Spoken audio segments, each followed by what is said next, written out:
and economists. But my next guest says, you know what? The president is right. We need these tariffs because we got to protect American workers. Here to explain, Executive President of Century Aluminum, Jesse Gary. Jesse, welcome.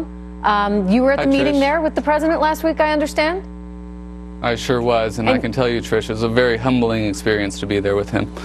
And you came out of that thinking what, Jesse? What we came out of it thinking was that this is a president who understands what's been going on in U.S. manufacturing, and specifically what's been going on in the U.S.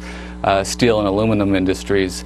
It was like, as I said, it was quite humbling to see just his vast grasp of the issues we were facing and his understanding of what was necessary to restart and bring back these jobs to this country. You know, look, I think that one of the sad things about globalism, and look, you know, most Econ 101 textbooks would say trade is good and you want more and more and more of it because overall everybody improves.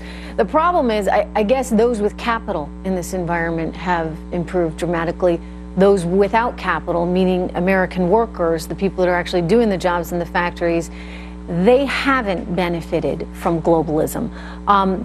You know, your sector, your company clearly will benefit by creating a more level playing field. There's such an uproar, though. What do you say to you know, Art Laffer, for example, from Reagan's economic team that was on this very show yesterday saying, the president doesn't understand. I mean, tariffs are bad. What do you say to that? Yeah, Trish, I mean, listen, I was an economics major myself in college. I understand all these theories. We all learn them, right? Mm-hmm. But I can tell you, since I've been at Century Aluminum, it's been about 8 years now, you know, you go into these communities in western Kentucky, you go down to the Boot Hill in Missouri, or you go to Ravenswood, West Virginia, and you see what's happened in these communities, and it's a different story.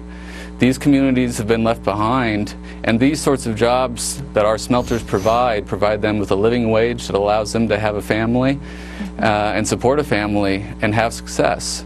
You know, our jobs in western Kentucky pay an average wage and benefit package of over $90,000 a year. Wow. These are good jobs for American workers, and we think it's important. We think this president thinks it's important that we keep these jobs in this country. You know, the fear of these economists, including Art, is that you won't keep the jobs, though, in the country, that in fact eventually those jobs will disappear because you don't have enough competition, and this is some kind of stopgap measure that ultimately will cause more harm than good. I don't think I agree with that. I mean, I think, I'll tell you, I've said over and over again, I would pay more for this iPhone if I knew that people were being employed in the United States of America and that people could take care of their families as a result of the wage that they're earning, as opposed to, say, my tax dollars going to welfare recipients or disability payments because people can't earn enough money because all the jobs are over there in China. I mean, I think it's causing us to rethink everything we've ever thought, Jesse, and it's a pretty phenomenal thing to be happening.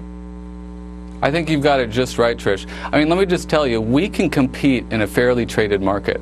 I'm very certain of that. We've seen power prices, which are our main input cost in aluminum, come down 20% over the past 5 years in this country.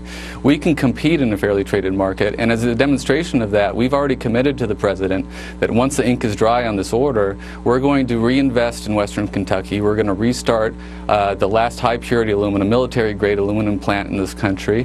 We're going to expand production by 150,000 tons. We're going to bring back 300 jobs, and we're going to put $100 million into that plant, both to restart it, but also to upgrade the technology so that we can compete more efficiently going forward. Mm-hmm. Yeah, it doesn't seem fair, right? If an industry is being heavily subsidized by a government in such a way that they can dump a whole lot of product here, it puts us out of business.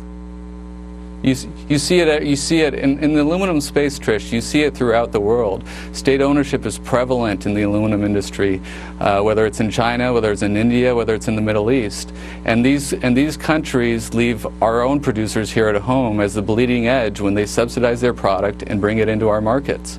All we're asking for is a fairly traded market. We think this president gets that. Jesse, good luck to you. We're watching. Thank you so much. Good to have you here. Thanks. Please do. We'll be here, Trish. You got it. All right. North Korea says